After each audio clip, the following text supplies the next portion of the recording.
Commission taking place in City Hall. It's September 4th, 2012, and I have 4:02 p.m. Would you like to do the attendance at this time? Yes. Chair White, Asher Buckman? Here. Excuse me. Member Armenian, Yes, here. Member Lee, Here. Member Aker, Here. Member Bastian, here. Member no longer here. Member Lopez, Present. Member Sherman, here. Member Fogel, Member Fowler, Member McCurdy, Here. Member Teal, Member Thompson. Thank you. Thank you. Item 2 is the announcement regarding the compliance with the open meeting law. Yes, ma'am. Thank you. Item 3 is public comment during this portion of the agenda. It must be limited to matters on the agenda for action. If you wish to be heard, give your name for the record. The amount of discussion as well as the amount of time any single speaker is allowed may be limited. Do we have anybody that wishes to speak under this item?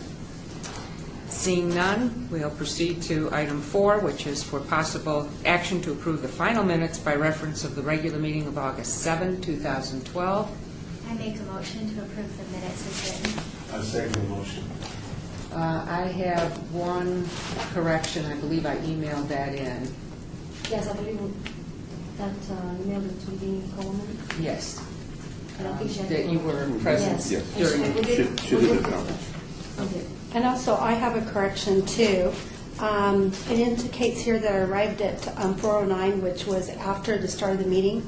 I was actually here way before the meeting, so I'd like to have that corrected. Somebody else, I think, came in late. Yeah, it wasn't me who was late, so, Okay, so you were here for it. yeah, I was here at the beginning of the meeting. Okay, we'll fix that. Thank you. Very good. So we have a motion and a second with, do you accept the corrections? With the correction. All those in favor say aye. Aye. Opposed? Abstentions? Motion carries. We're on item number 5. Welcome, Mr. Chair. Item 5 is discussion for possible action regarding new software system implementation for registration and reservations for all wards. Lonnie Zimmerman, real quick, I just wanted to give you an update. Our software team, which is a part of our audit compliance team, is responsible for the implementation of our Vermont system software, also known as RecWare or RecTrack. And I was going to have them do the presentation, but with the new rollout, they're extremely busy with some of the snags in the system. And we'll have them come back probably after the first of the year, only to let you know where we stand. We did, though, class was probably a 12 to 15-year-old system now, which was our old registration system. We have upgraded that system. It's now RecWare. It's incredibly user-friendly for us, and we believe it's going to be considerably more user-friendly for the outside, and especially push the online registration, which helps with the depleted staff base and being user-friendly. We're rolling it out in 2 phases. All of our centers are operational with the new software system right now. It's going relatively smoothly. There are a few chinks. Anytime you have 10,000 light items and class offerings, there's a little bit of confusion and problem out there, as well as staff developing a whole new appreciation for a new system. We will have a second phase coming on in the next month where our sports fields will be loaded into the system, and hopefully we'll make it a little bit more user-friendly for our sports fields operators too. Internally, I believe the benefit to us is one of the difficulties of class was report generation, as you had to go in and actually tell it what you wanted and how you wanted the reports to be derived, and almost manually have to. Excel was a very sophisticated system compared to what our class system was. This one, you can run reports on just about anything and look at all the different variables. So we think producing information, whether it be for audit compliance or just tracking who, what, and when are in our classes, is going to be much more user-friendly. But what I'd like to do is once we have the implementation out there and we're up and operational, more full-scale and work the bugs out, is have our audit compliance and our computer folks come in and either demonstrate or give you an overview, because they certainly speak the language better than I do, to show you exactly what the capabilities of the system are. Was there any pushback from staff? Or what was your feedback from the users?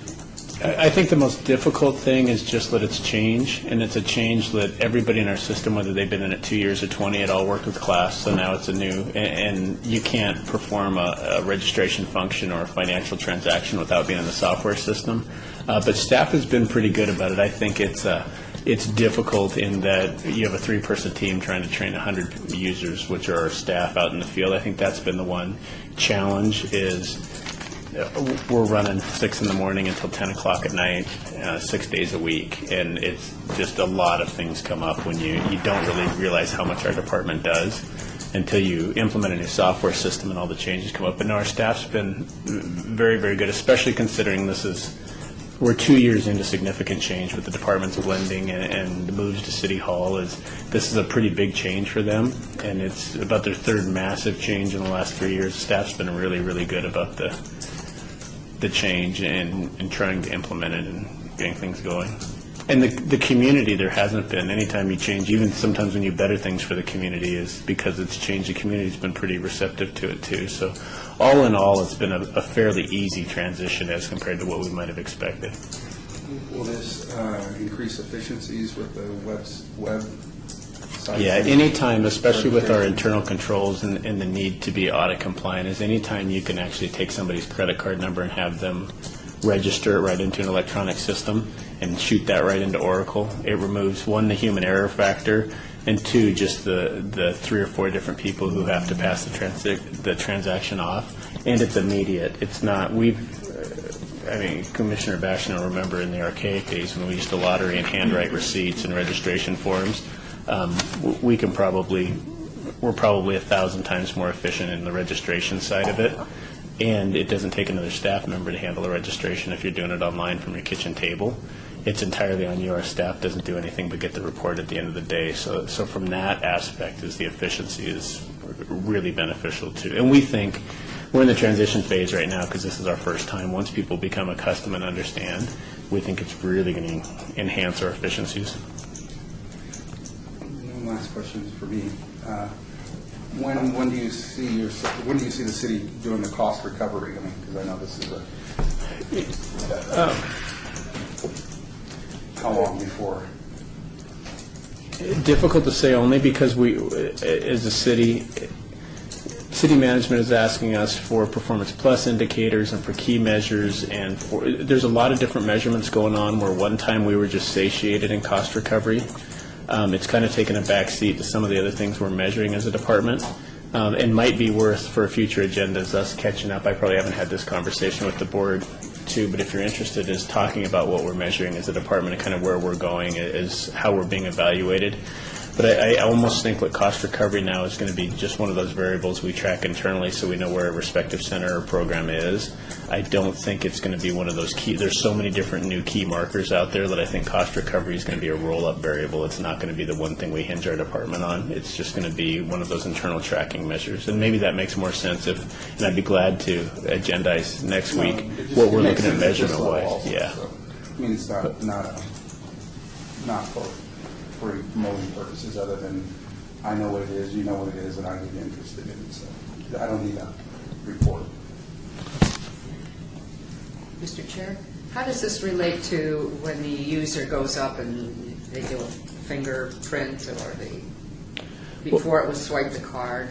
This is card activated very much in the same way. I don't believe, and Kelly might be able to help me, I don't think we're going with BioScan anymore. There's actually BioScan's kind of sexy, but there's a lot of application problems. Some folks in the disabled community that may not have hands, or some people that could actually be damage to fingerprints through working with chemicals, or your BioScan machine goes down and then you don't have a card to back it up. So this is going to be very much like your gymnasium membership, where you've got a card in your picture and it's got the swipe on the back of it. So when you walk in, it's card swipe. All of our facilities have the new scanners and the new machines that are talking to each other. One of the things we do is, just because we're with class, every one of our systems was already programmed for it, is we program the majority of our machines, but not every machine's up and operational. So once we get all the software downloaded and all the scanners up and active, again, we'll increase efficiency. But it's long-winded, but it's card activated. So you walk in with a membership card and scan. Any other questions or comments? Hearing no questions or comments, is this one that we're voting on? No, just discussion. Do we have to? Vote to accept the report. Yeah. Motion to accept the report as presented. Motion has been made. Second. Motion has been seconded. All in favor? Aye. All opposed? Ayes have it. Motion carries. Number 6, discussion for possible action regarding capital improvement projects. All wards. That's me. One for mine. I always have something at these meetings. So anyway, I am happy to say in the past many, many years, we've had a lot of improvements to Ward 6 because it's growing, Ward 4, Ward 2. All of the capital improvement projects right now are in 1, 3, and 5. So they're in some of the older neighborhoods. We've gotten some funds to redo some things. First one is in Ward 1 in Garside Pool, and I don't know if who's familiar with Garside Pool, but it's, I know, and it's desperate need of a renovation. So we finally have some funds to do that, and with that said, we weren't even able to open it this summer because there were so many problems with it, and it would cost way too much, at least. Where is it located? Garside is on Torrey Pines and Alta. Where is it? Torrey Pines and Alta is just right around the corner from Marabelli. Oh, okay. But on Torrey Pines, right on the same Honestly, if property. you drove by, you probably wouldn't even know it's a pool. I think so. Because it's very nondescript when you drive by. So what's going to happen is the new pool is going to be built where the existing parking lot is, which is adjacent to the park, and then where the pool is will be the parking lot. So we're just kind of switching that around. The features are going to be a very large zero-depth entryway for very small children with a large play area that have splash toys and different things, which will be very cute. A 4-lane lap pool. Then there's going to be the next pool. It's going to be like 3 separate pools, but they're all connected. And the next pool is going to have a 2 large flume slide that'll come into its own little entry pool, which is kind of cool. A new bathhouse and a couple shade structures so they can do birthday parties and different parties there. The tough part is it won't open until pool season for 2014. So that's our tough part. That's But the Charleston Heights neighborhood, and that's a very, very family-friendly neighborhood. So this Absolutely. is really a good thing that we're doing this. desperately needed. Yeah. And Councilman Tarkanian has been trying to get this for about 7 years. Correct me if I'm wrong, if not more. So finally, we're in the final design phases, so that's pretty cool. So what I hear you saying Susan, is that the pool is currently closed. Correct. And will be closed until 2015. 14. Because it takes a year to build the pool, and we had to close it for a year. It's only open for 3 months during the summer anyway. Okay. So yeah, unfortunately, that was kind of the tough decision that had to be made, but it would have been way too expensive to make the repairs to open it for a very short swim season. So we thought we would just hold off and give them a really good pool when it's done. Has there been signage or anything Yeah. publicizing the Yeah, new? I made large banners around the whole pool that announce what's happening, and then now once the design is finally signed off on and we know exactly what it's going to be, then I'll put new renderings up of what it's going to look like, so at least the neighborhood has some idea. And the theme is going to come along with like Springs Preserve, so it's going to be like dinosaur prints and that kind of stuff and what used to be here. So we're going to continue that whole theme in the pool. So it should be pretty neat. So next one is Stupak Park, and a couple years ago we opened the new Stupak Center, and with the remaining funds that were left over from that was to build the park where the center was, which is right across the street. So we're finally there. We're in final design for that one as well. That one is a very small area. If it's a half an acre, we're lucky. So we're doing a non-regulation artificial soccer field, but it's going to be for tot and youth practice only.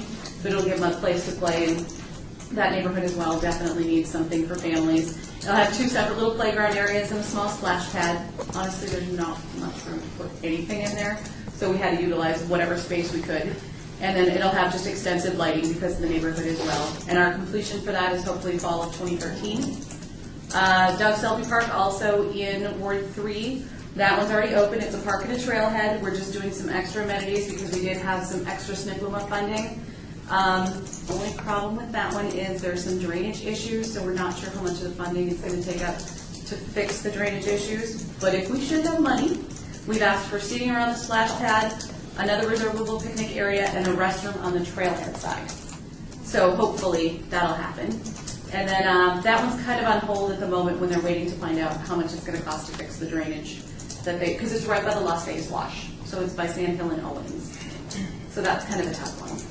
Stupak, going back to Stupak, Yep. is that soccer fields artificial turf or Yes. grass? It'll be artificial. And then the final one, which is currently under construction, is the second half of Lorenzi Park. It's the west half of the park.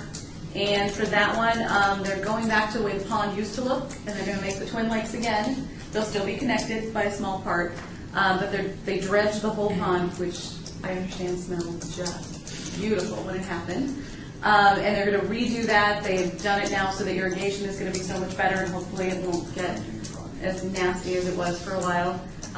There's going to be a large splash pad, and according to Councilman Barlow, and I can't confirm this, it's the largest in the state, and he says it's in the country. I Largest don't know splash that- pad? Yes. I don't know that that's the truth, Let me but ask it's you a big. He was on his talk show. so- I know. Doesn't he supposed to also, isn't that supposed to have where they had little canoes and things out in the water? It did, but that also takes staff or a lease or something, so I know that's something he's interested in pursuing. I just don't know how feasible that's going to be, because he would like to have paddle boats out there. But that's big insurance, that's all, there's a lot that goes into that, so we are looking into that for him. What is the expected date that this might be completed? That one will be this coming spring. Oh, okay. So we're pretty excited about that. It should be April or May of 2013. In addition, there's going to be a new large playground, basketball courts, new restroom, and new picnic shelters. How about Doolittle? Lonnie, what are we doing with Doolittle? There was something, I spoke with the councilman probably 2 weeks ago, and he had a rendition. I'll agendize that if it's okay with you, the chair, and report out on it next time with the new rendition. In short, maintain the 260s, improve the walk jog path. Going to be a splash park in the southwest corner, and then what is now the 90 baseball field will be an open field area to program for box sports. But I will agendize that and come in with the rendition, because I know it's hard when you're just narrating it. Okay. and then Lonnie has one more. Baker.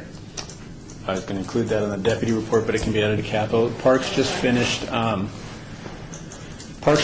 renovation of Baker Park. It was one of the older sports field complexes in Park. In our inventory, I would encourage anybody that's in the neighborhood of Fremont, or the Fremont Middle School, which is St. Louis and Maryland Parkway. They, as they always do, did a phenomenal job. They did it all through the summer. It's now down for overseed so that the ryegrass can grow in, and then we are working with the councilman's office, Councilman Coffin, and I'll see that you were invited to do kind of a soft opening for it, reopening, but the park looks phenomenal. I think the sports field user groups are going to like it, and we actually, if you can picture Baker, the children's play area is still uninterrupted in the beginning, but the sports field area is fenced off so that we can actually control the access to it and that it doesn't just get thrashed from non-permitted user groups. So it really looks phenomenal. The parks guys did a really good job. But I'll see that everybody's invited. We're looking in the first weekend of October when they open up, coming out of overseas. Is that just a couple blocks away from Huntridge Circle? Well, it depends if you're running or if you're driving. If you're driving, it's a couple blocks. If you're running, it's probably 3/4 of a mile. But it's just to the south of that, probably a half mile. Oh, Any other questions? Mr. Chairman, is there a way we could get a copy of what you're looking at, just so we could share that information with interested parties, if it's possible?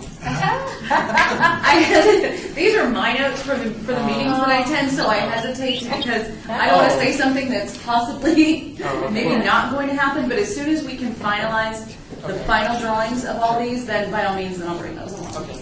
And if you'd like, then Commissioner Lopez, if you want to address her directly, she can get any information that you might request or through Mr. Zimmerman. Chair White? Yes. I just would be interested, once the final design of the new pool at Garside's done, if you bring it forward. so Without we a can doubt, I'll look bring at- it back. So I don't have renderings for most of these, and that's part of the problem. Oh, So, but when I'll try to get them from our public works guys. yeah, the renderings are really nice They're to be definitely able to see us come see the project. And in the past years, I know there was a CD, I know the technology, you could actually just group them together and then email them out to commissioners that have any interest in seeing the renditions. So if it's too much of a delay and you get one or two, then I would suggest you push it out accordingly so that you're not delaying any information. Sometimes what happens too is the funding, that we think something might be a great idea, but then it turns out to be too expensive, so the rendering doesn't really reflect what maybe is going to be out there. So that's the only reason why I hesitate, but I will do And the as- best, yeah. As politics goes, so flies the eagle. Put a big draft on there. Any other questions? Any other report to give for that item number 6? Thank you very much. We'll move now to item number 7, report for possible action from Deputy Director regarding the administrative issues. Just quickly to notify, is Article 22 in our employees' contract requires shift bidding, so once a year our employees by seniority bid on the shift. Our work zones are in east and west. But depending on the results, that will happen in October, and then placement will actually be in January. So for those of you that are active in our centers, there's an outside chance that some of our employees may switch because of their rights by contract. I just wanted to bring that up to you. We touched on Baker Park. Our pool's closed down. Our outdoor pool's closed down this weekend. I don't believe in karma, so I can say it. We're now in about our 51st year without a fatal drowning, and that's quite an accomplishment with our staff. If you've ever been to one of our pools, you can literally walk across heads out there. So they do a fabulous job. And actually, our drowning and our medical response calls were way down this summer. So hopefully we don't catch up on this final weekend. But our staff did a tremendous job, and that will leave just pavilion and municipal pools open for the remainder of the year. And I believe if I could at this time also, I think Chairman White asked us about 4 months ago, some months it's easy to drive what's going to be on the council agenda, but if you have interest, please, in whether it be a specific park or topic or function of the department, please get those to us because we're trying to build agendas around what's of interest to the Parks and Rec Board. This month's was really light. But if you do have an interest, we'd be more than happy to come in and present it and or have others come in and present it. So just keep that in mind. Oh, the final thing, too, I wanted to bring up is I tried to at least quarterly talk to you about the municipal sports audit. We just reported out to the audit committee last month. We haven't had a lot of progress in the closure of items. Part of it is because almost all of our closure items are dependent on our new software system. And in order for the auditors to go in and close out, they have to have a history in the software system, so about 1 quarter's worth of use to make sure that those folks who are on the fields are actually in the system, and then that can be reconciled with Oracle and or financial transaction. So we hope as we turn the corner to the new year in January that we can start to close those items. We've all got it written into our evaluations that we try to be out from under the audit by the start of the new fiscal year, July 1 of next year. So I know that's been an issue brought in front of the board on several times, so I wanted to touch base on that as well. And although I'm not the deputy director, I speak for him, or at least I write for him a lot. A couple things. I have badges for those that were here last time that we took pictures. For those that weren't, I have a couple. Mike, I need you. Malcolm, I need you. And April, we'll need to take your pictures so we can get those. And then I need you guys to proof your cards. And then the other thing is, you guys had mentioned about recognizing Lee and all of her years of service. I've been working with her daughter and Councilwoman Tarkanian's office September 19th at that council meeting at 9 a.m. There's going to be a ceremonial. Councilwoman Tarkanian is going to do a proclamation to recognize Lee for all of her 39 years of service, which will be pretty special, and her daughter is very excited, and so is Lee. So they're definitely going to be able to get her here. So anybody that can make it, once again, September 19th at 9 a.m. in Council Chambers, which is just right here. It would be much appreciated. We're going to invite former director Barbara Jackson to see if she would like to come as well. So anything would be great, and I guess Lee is very, very excited. Are they recognizing her specifically for her work on the board, or It will be. It's mainly going to be the board, and they will mention because she was with the Rose Garden Club and all that. Yes, they'll bring that up, but it's mainly going to be for her service on the board. That's so And it was nice of Councilwoman to separate that because we were trying to find different where we could do this and how we could do it, and the sooner the better. So it was very nice that we were able to get on that agenda. So we're pretty excited.